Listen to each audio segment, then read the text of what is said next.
Capítulo 6. A origem da vida na Terra.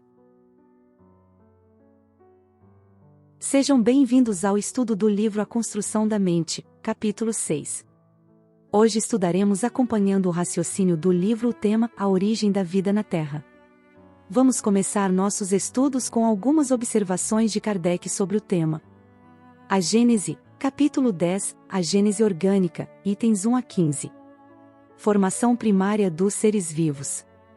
Tempo houve em que não existiam animais, de logo, eles tiveram um começo. Cada espécie foi aparecendo, à proporção que o globo adquiria as condições necessárias à existência delas. Isto é positivo. Como se formaram os primeiros indivíduos de cada espécie? Compreende-se que, existindo um primeiro casal, os indivíduos se multiplicaram. Mas, esse primeiro casal, de onde saiu? É um desses mistérios que entendem com o princípio das coisas e sobre os quais apenas se podem formular hipóteses. A ciência ainda não pode resolver o problema, pode, entretanto, pelo menos, encaminhá-lo para a solução. É esta a questão primordial que se apresenta: cada espécie animal saiu de um casal primitivo ou de muitos casais criados, ou, se o preferirem, germinados simultaneamente em diversos lugares? Esta última suposição é a mais provável. Pode-se mesmo dizer que ressalta da observação. Com efeito, o estudo das camadas geológicas atesta, nos terrenos de idêntica formação, e em proporções enormes, a presença das mesmas espécies em pontos do globo muito afastados uns dos outros. Essa multiplicação tão generalizada e, de certo modo, contemporânea, fora impossível com um único tipo primitivo.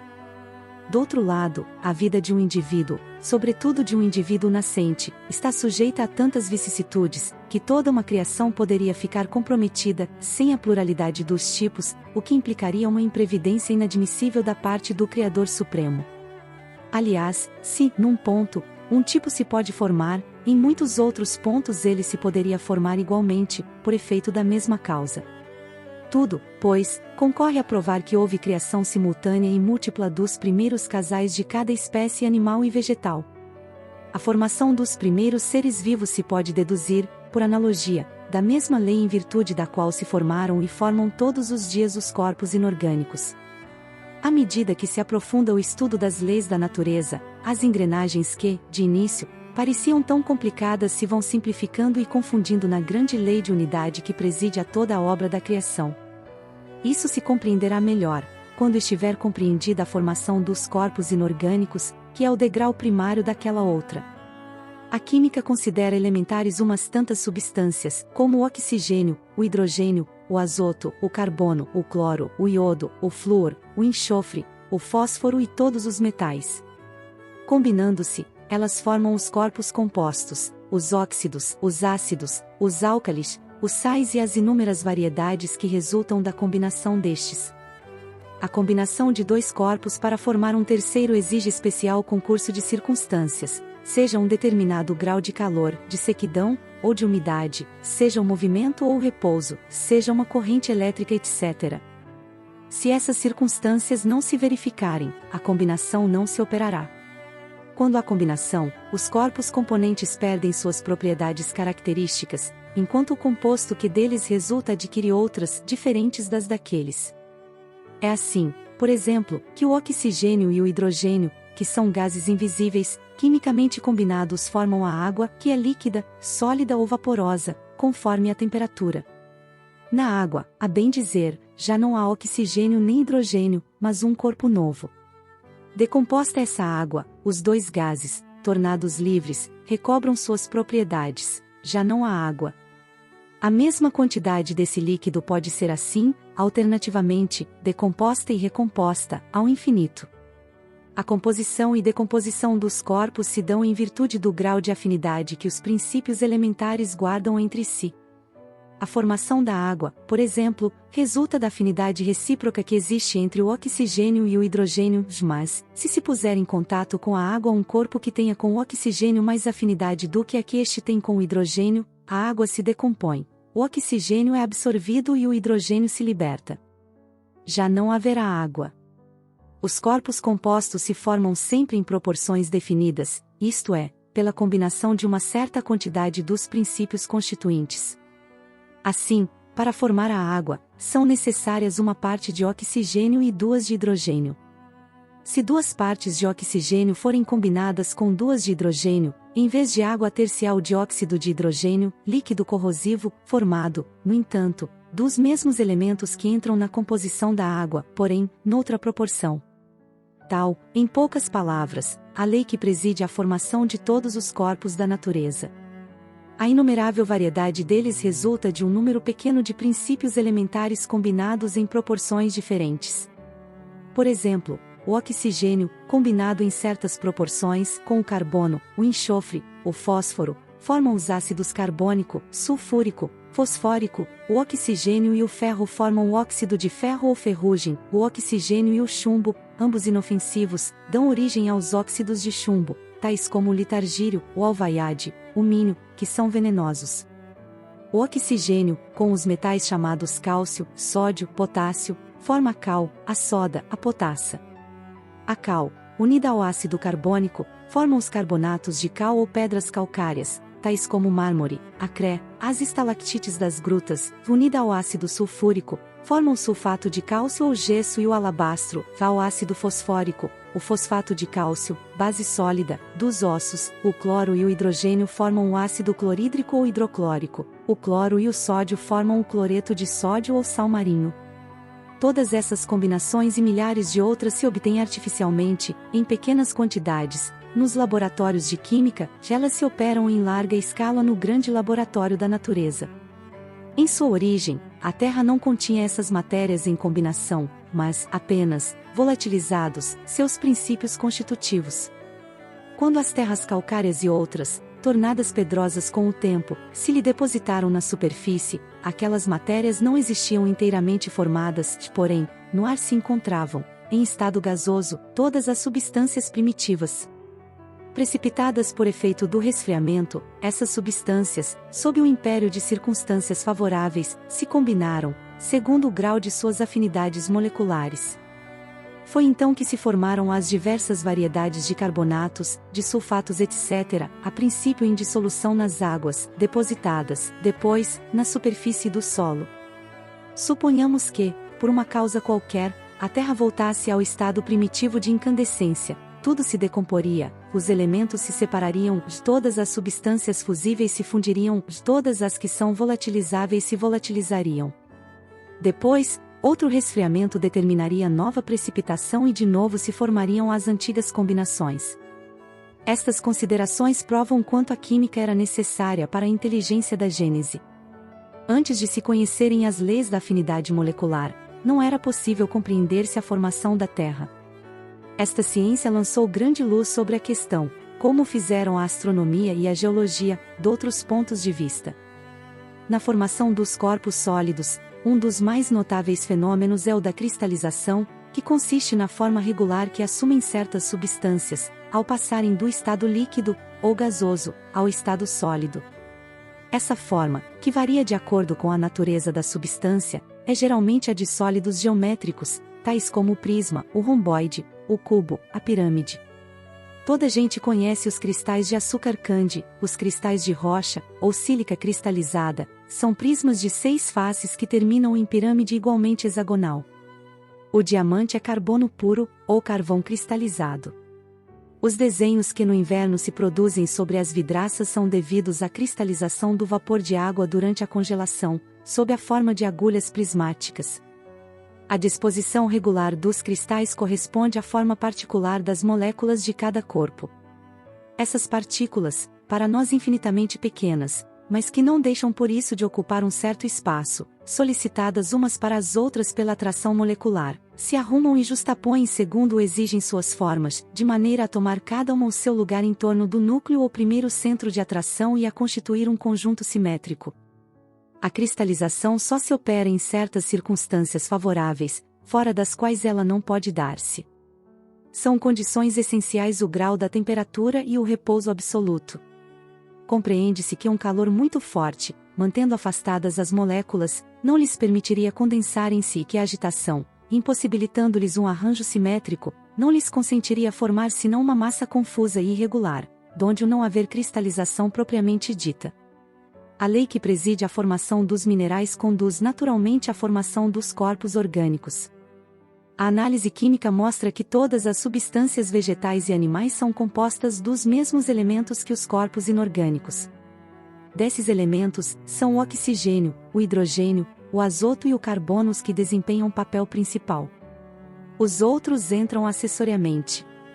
Como no reino mineral, a diferença de proporções na combinação dos referidos elementos produz todas as variedades de substâncias orgânicas e suas diversas propriedades, tais como os músculos, os ossos, o sangue, a bile, os nervos, a matéria cerebral, a gordura, nos animais, a seiva, a madeira, as folhas, os frutos, as essências, os óleos, as resinas, etc., nos vegetais. Assim, na formação dos animais e das plantas, nenhum corpo especial entra que igualmente não se encontre no reino mineral. Alguns exemplos comuns darão a compreender as transformações que se operam no reino orgânico, pela só modificação dos elementos constitutivos. No suco da uva, não há vinho, nem álcool, mas apenas água e açúcar. Quando o suco fica maduro e são propícias as condições, produz-se nele um trabalho íntimo a que se dá o nome de fermentação. Por esse trabalho, uma parte do açúcar se decompõe, o oxigênio, o hidrogênio e o carbono se separam e combinam nas proporções necessárias a produzir o álcool, de sorte que, em se bebendo suco de uva, não se bebe realmente álcool, pois que este ainda não existe. Ele se forma das partes constituintes da água e do açúcar, sem que haja, em suma, uma molécula a mais ou a menos. No pão e nos legumes que se comem, não há certamente carne, nem sangue, nem osso, nem bile, nem matéria cerebral, entretanto, esses mesmos alimentos, decompondo-se e recompondo-se pelo trabalho da digestão, produzem aquelas diferentes substâncias tão só pela transmutação de seus elementos constitutivos. Na semente de uma árvore, não há madeiras, folhas, flores ou frutos e fora erro pueril crer-se que a árvore inteira, sob microscópica forma, ali se encontra. Quase não há, sequer, na semente, oxigênio, hidrogênio e carbono em quantidade necessária a formar uma folha da árvore. A semente contém um germe que desabrocha em favoráveis condições. Esse germe se desenvolve por efeito dos sucos que aure da terra e dos gases que aspira do ar. Tais sucos, que não são lenho, nem folhas, nem flores, nem frutos, infiltrando-se na planta, lhe formam a seiva, como nos animais formam o sangue. Levada pela circulação a todas as partes do vegetal, a seiva, conforme o órgão a que vai ter e onde sofre uma elaboração especial, se transforma em lenho, folhas e frutos, como o sangue se transforma em carne, osso, bile, etc. Contudo, são sempre os mesmos elementos, oxigênio, hidrogênio, azoto e carbono, diversamente combinados. As diferentes combinações dos elementos, para a formação das substâncias minerais, vegetais e animais, não podem, pois, operar-se, a não ser nos meios e em circunstâncias propícias e fora dessas circunstâncias, os princípios elementares estão numa espécie de inércia. Mas desde que as circunstâncias se tornam favoráveis, começa um trabalho de elaboração, já as moléculas entram em movimento, agitam-se, atraem-se, aproximando-se e se separam em virtude da lei de afinidades e, por suas múltiplas combinações, compõem a infinita variedade das substâncias. Desapareçam essas condições e o trabalho subitamente cessa, para recomeçar quando elas de novo se apresentarem. É assim que a vegetação se ativa, enfraquece, para e prossegue, sob a ação do calor, da luz, da umidade, do frio ou da seca, que esta planta próspera, num clima ou num terreno, e se estiola ou perece noutros. O que diariamente se passa às nossas vistas pode colocar-nos na pista do que se passou na origem dos tempos, porquanto as leis da natureza não variam. Visto que são os mesmos os elementos constitutivos dos seres orgânicos e inorgânicos, que os sabemos a formar incessantemente, em dadas circunstâncias, as pedras, as plantas e os frutos, podemos concluir daí que os corpos dos primeiros seres vivos se formaram, como as primeiras pedras, pela reunião das moléculas elementares em virtude da lei de afinidade, à medida que as condições da vitalidade do globo foram propícias a esta ou aquela espécie. A semelhança de forma e de cores, na reprodução dos indivíduos de cada espécie, pode comparar-se à semelhança de forma de cada espécie de cristal justapondo-se, sob a ação da mesma lei, as moléculas produzem conjunto análogo.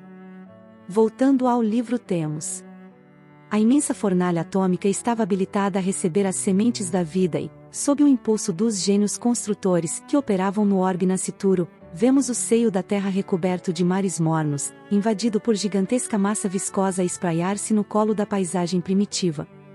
Dessa geleia cósmica, verte o princípio inteligente, em suas primeiras manifestações.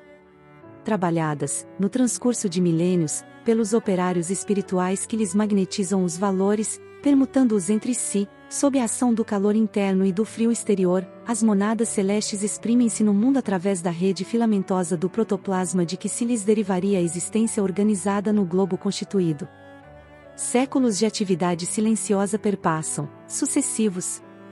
A ciência percebeu que os mares primitivos se tornaram verdadeiros caldos orgânicos, que deram origem aos primeiros seres. André Luiz, contudo, revela-nos que essa massa viscosa ou geleia cósmica continha o princípio inteligente em suas primeiras manifestações.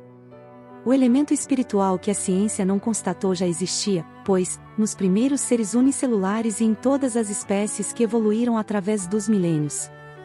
Temos ainda, capítulo 2 do livro A Caminho da Luz. A vida organizada. As construções celulares. Sob a orientação misericordiosa e sábia do Cristo, laboravam na Terra numerosas assembleias de operários espirituais. Como a engenharia moderna, que constrói um edifício prevendo os menores requisitos de sua finalidade, os artistas da espiritualidade edificavam o mundo das células iniciando, nos dias primevos, a construção das formas organizadas e inteligentes dos séculos por vindouros. O ideal da beleza foi a sua preocupação dos primeiros momentos, no que se referia às edificações celulares das origens. É por isso que, em todos os tempos, a beleza, junto à ordem, constituiu um dos traços indeléveis de toda a criação. As formas de todos os ramos da natureza terrestre foram estudadas e previstas. Os fluidos da vida foram manipulados de modo a se adaptarem às condições físicas do planeta, ensinando-se as construções celulares segundo as possibilidades do ambiente terrestre, tudo obedecendo a um plano pré-estabelecido pela misericordiosa sabedoria do Cristo, consideradas as leis do princípio e do desenvolvimento geral. Os primeiros habitantes da Terra. Dizíamos que uma camada de matéria gelatinosa envolvera o orbe terreno em seus mais íntimos contornos. Essa matéria, amorfa e viscosa, era o celeiro sagrado das sementes da vida. O protoplasma foi o embrião de todas as organizações do globo terrestre, e, se essa matéria, sem forma definida, cobria a crosta solidificada do planeta, em breve a condensação da massa dava origem ao surgimento do núcleo, iniciando-se as primeiras manifestações dos seres vivos. Os primeiros habitantes da Terra, no plano material, são as células albuminoides, as amebas e todas as organizações unicelulares, isoladas e livres, que se multiplicam prodigiosamente na temperatura tépida dos oceanos. Com o escoar incessante do tempo, esses seres primordiais se movem ao longo das águas, onde encontram o oxigênio necessário ao entretenimento da vida, elemento que a terra firme não possuía ainda em proporções de manter a existência animal. Antes das grandes vegetações, e esses seres rudimentares somente revelam um sentido, o do tato, que deu origem a todos os outros, em função de aperfeiçoamento dos organismos superiores. A elaboração paciente das formas. Decorrido muito tempo, eis que as amebas primitivas se associam para a vida celular em comum, formando-se as colônias de infusórios, de polipeiros, em obediência aos planos da construção definitiva do porvir, emanados do mundo espiritual onde todo o progresso da Terra tem a sua gênese. Os reinos vegetal e animal parecem confundidos nas profundidades oceânicas. Não existem formas definidas nem expressão individual nessas sociedades de infusórios, mas, desses conjuntos singulares, formam-se ensaios de vida que já apresentam caracteres e rudimentos dos organismos superiores. Milhares de anos foram precisos aos operários de Jesus, nos serviços da elaboração paciente das formas. A princípio, coordenam os elementos da nutrição e da conservação da existência. O coração e os brônquios são conquistados e, após eles, formam-se os pródromos celulares do sistema nervoso e dos órgãos da procriação, que se aperfeiçoam, definindo-se nos seres. As formas intermediárias da natureza. A atmosfera está ainda saturada de umidade e vapores, e a terra sólida está coberta de lodo e pântanos inimagináveis. Todavia, as derradeiras convulsões interiores do orbe localizam os calores centrais do planeta, restringindo a zona das influências telúricas necessárias à manutenção da vida animal. Esses fenômenos geológicos estabelecem os contornos geográficos do globo, delineando os continentes e fixando a posição dos oceanos, surgindo, desse modo, as grandes extensões de terra firme, aptas a receber as sementes prolíficas da vida. Os primeiros crustáceos terrestres são um prolongamento dos crustáceos marinhos. Seguindo-lhes as pegadas, aparecem os batráquios, que trocam as águas pelas regiões lodosas e firmes. Nessa fase evolutiva do planeta, todo o globo se veste de vegetação luxuriante, prodigiosa, de cujas florestas opulentas e desmesuradas as minas carboníferas dos tempos modernos são os petrificados vestígios. Os ensaios assombrosos. Nessa altura, os artistas da criação inauguram novos períodos evolutivos no plano das formas. A natureza torna-se uma grande oficina de ensaios monstruosos. Após os répteis, surgem os animais horrendos das eras primitivas. Os trabalhadores do Cristo, como os alquimistas que estudam a combinação das substâncias, na retorta de acuradas observações, analisavam, igualmente, a combinação prodigiosa dos complexos celulares, cuja formação eles próprios haviam delineado, executando, com as suas experiências, uma justa aferição de valores, prevendo todas as possibilidades e necessidades do porvir. Todas as arestas foram eliminadas. Aplainaram-se dificuldades e realizaram-se novas conquistas. A máquina celular foi aperfeiçoada, no limite do possível, em face das leis físicas do globo. Os tipos adequados à Terra foram consumados em todos os reinos da natureza, eliminando-se os frutos teratológicos e estranhos, do laboratório de suas perseverantes experiências. A prova da intervenção das forças espirituais, nesse vasto campo de operações, é que, enquanto o escorpião, gêmeo dos crustáceos marinhos, conserva até hoje, de modo geral, a forma primitiva, os animais monstruosos das épocas remotas, que lhe foram posteriores, desapareceram para sempre da fauna terrestre, guardando os museus do mundo as interessantes reminiscências de suas formas atormentadas. Os antepassados do homem. O reino animal experimenta as mais estranhas transições no período terciário, sob as influências do meio e em face dos imperativos da lei de seleção. Mas, o nosso raciocínio ansioso procura os legítimos antepassados das criaturas humanas, nessa imensa vastidão do proscênio da evolução anímica. Onde está Adão com a sua queda do paraíso? Debalde nossos olhos procuram, aflitos, essas figuras legendárias, com o propósito de localizá-las no espaço e no tempo. Compreendemos, afinal, que Adão e Eva constituem uma lembrança dos espíritos degredados e a paisagem obscura da terra, como Caim e Abel são dois símbolos para a personalidade das criaturas. Examinada, porém, a questão nos seus prismas reais, vamos encontrar os primeiros antepassados do homem sofrendo os processos de aperfeiçoamento da natureza. No período terciário a que nos reportamos, sob a orientação das esferas espirituais notavam-se algumas raças de antropóides, no Plioceno inferior. Esses antropóides, antepassados do homem terrestre, e os ascendentes dos símios que ainda existem no mundo, tiveram a sua evolução em pontos convergentes, e daí os parentescos sorológicos entre o organismo do homem moderno e o do chimpanzé da atualidade. Reportando-nos, todavia, aos eminentes naturalistas dos últimos tempos, que examinaram meticulosamente os transcendentes assuntos do evolucionismo, somos compelidos a esclarecer que não houve propriamente uma descida da árvore, no início da evolução humana. As forças espirituais que dirigem os fenômenos terrestres, sob a orientação do Cristo, estabeleceram, na época da grande maleabilidade dos elementos materiais, uma linhagem definitiva para todas as espécies, dentro das quais o princípio espiritual encontraria o processo de seu acrisolamento, em marcha para a racionalidade. Os peixes, os répteis, os mamíferos, tiveram suas linhagens fixas de desenvolvimento e o homem não escaparia a essa regra geral. A grande transição. Os antropóides das cavernas espalharam-se, então, aos grupos, pela superfície do globo, no curso vagaroso dos séculos, sofrendo as influências do meio e formando os pródromos das raças futuras em seus tipos diversificados. A realidade, porém, é que as entidades espirituais auxiliaram o homem do sílex, imprimindo-lhe novas expressões biológicas. Extraordinárias experiências foram realizadas pelos mensageiros do invisível. As pesquisas recentes da ciência sobre o tipo de Neandertal, reconhecendo nele uma espécie de homem bestializado, e outras descobertas interessantes da paleontologia, quanto ao homem fóssil, são um atestado dos experimentos biológicos a que procederam os prepostos de Jesus, até fixarem no primata os característicos aproximados do homem futuro. Os séculos correram o seu velário de experiências penosas sobre a fronte dessas criaturas de braços alongados e de pelos densos, até que um dia as hostes do invisível operaram uma definitiva transição no corpo perispiritual pré-existente, dos homens primitivos, nas regiões siderais e em certos intervalos de suas reencarnações.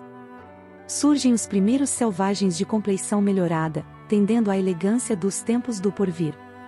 Uma transformação visceral verificara-se na estrutura dos antepassados das raças humanas. Como poderia operar-se semelhante transição? Perguntará o vosso critério científico. Muito naturalmente. Também as crianças têm os defeitos da infância corrigidos pelos pais, que as preparam em face da vida, sem que, na maioridade, elas se lembrem disso.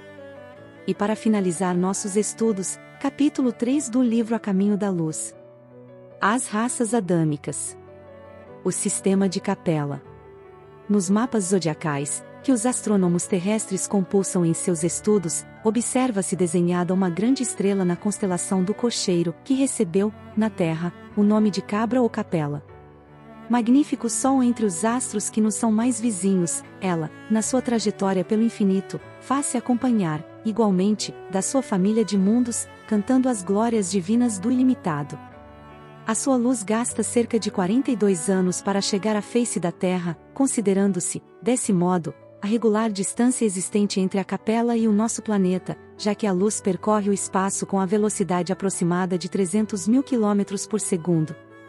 Quase todos os mundos que lhe são dependentes já se purificaram física e moralmente, examinadas as condições de atraso moral da Terra, onde o homem se reconforta com as vísceras dos seus irmãos inferiores, como nas eras pré-históricas de sua existência, marcham uns contra os outros ao som de hinos guerreiros, desconhecendo os mais comezinhos princípios de fraternidade e pouco realizando em favor da extinção do egoísmo, da vaidade, do seu infeliz orgulho. Um mundo em transições. Há muitos milênios, um dos orbes da Capela, que guarda muitas afinidades com o globo terrestre, atingir a culminância de um dos seus extraordinários ciclos evolutivos. As lutas finais de um longo aperfeiçoamento estavam delineadas, como ora acontece convosco, relativamente às transições esperadas no século XX, neste crepúsculo de civilização.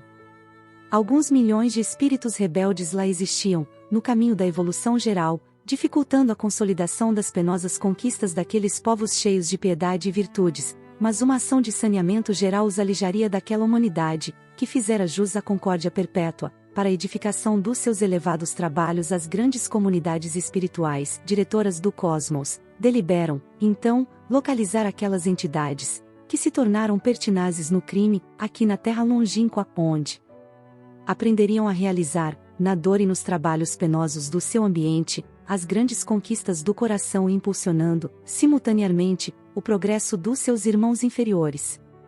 Espíritos exilados na terra. Foi assim que Jesus recebeu, à luz do seu reino de amor e de justiça, aquela turba de seres sofredores e infelizes. Com a sua palavra sábia e compassiva, exortou essas almas desventuradas à edificação da consciência pelo cumprimento dos deveres de solidariedade e de amor, no esforço regenerador de si mesmas. Mostrou-lhes os campos imensos de luta que se desdobravam na terra, envolvendo-as no halo bendito da sua misericórdia e da sua caridade sem limites. Abençoou-lhes as lágrimas santificadoras, fazendo-lhes sentir os sagrados triunfos do futuro e prometendo-lhes a sua colaboração cotidiana e a sua vinda no porvir. Aqueles seres angustiados e aflitos, que deixavam atrás de si todo um mundo de afetos, não obstante os seus corações empedernidos na prática do mal, seriam degradados na face obscura do planeta terrestre, andariam desprezados na noite dos milênios da saudade e da amargura, reencarnariam no seio das raças ignorantes e primitivas, a lembrarem o paraíso perdido nos firmamentos distantes. Por muitos séculos não viriam a suave luz da capela, mas trabalhariam na terra acariciados por Jesus e confortados na sua imensa misericórdia. Fixação dos caracteres raciais. Com o auxílio desses espíritos degradados, naquelas eras remotíssimas, as falanges do Cristo operavam ainda as últimas experiências sobre os fluidos renovadores da vida, aperfeiçoando os caracteres biológicos das raças humanas.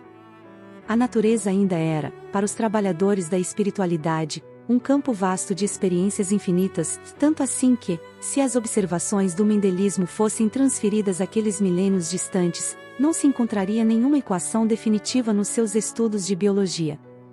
A moderna genética não poderia fixar, como hoje, as expressões dos genes, porquanto, no laboratório das forças invisíveis, as células ainda sofriam longos processos de acrisolamento, imprimindo-se-lhes elementos de astralidade, consolidando-se-lhes as expressões definitivas, com vistas às organizações do porvir.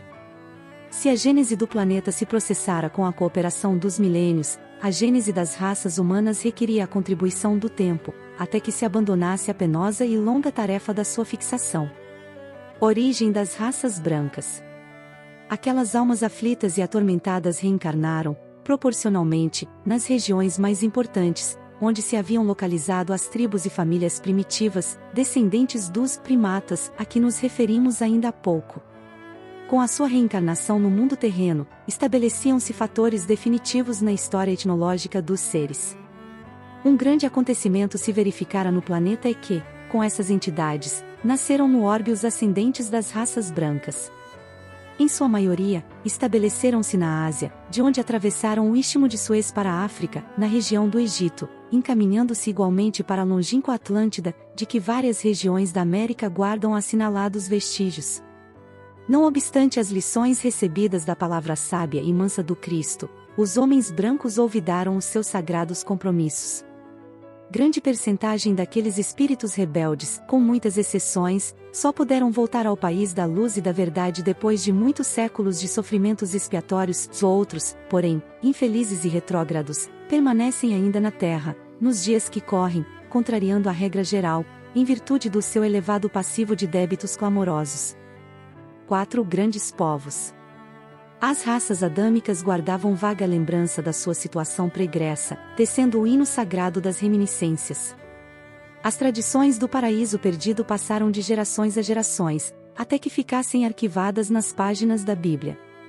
Aqueles seres decaídos e degradados, à maneira de suas vidas passadas no mundo distante da capela, com o transcurso dos anos reuniram-se em 4 grandes grupos que se fixaram depois nos povos mais antigos, obedecendo às afinidades sentimentais e linguísticas que os associavam na constelação do cocheiro.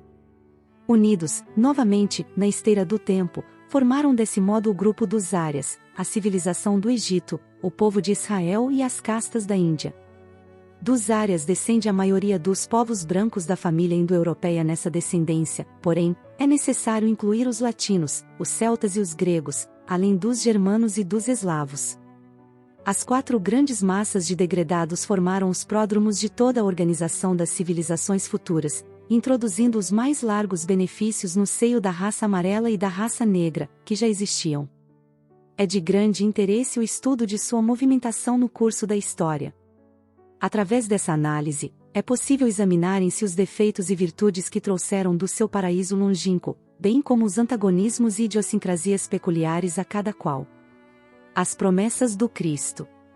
Tendo ouvido a palavra do Divino Mestre antes de se estabelecerem no mundo, as raças adâmicas, nos seus grupos insulados, guardaram a reminiscência das promessas do Cristo, que, por sua vez, as fortaleceu no seio das massas, enviando-lhes periodicamente os seus missionários e mensageiros. Eis porque as epopeias do Evangelho foram previstas e cantadas alguns milênios antes da vinda do sublime emissário. Os enviados do infinito falaram, na China milenária, da celeste figura do Salvador, muitos séculos antes do advento de Jesus. Os iniciados do Egito esperavam-no com as suas profecias.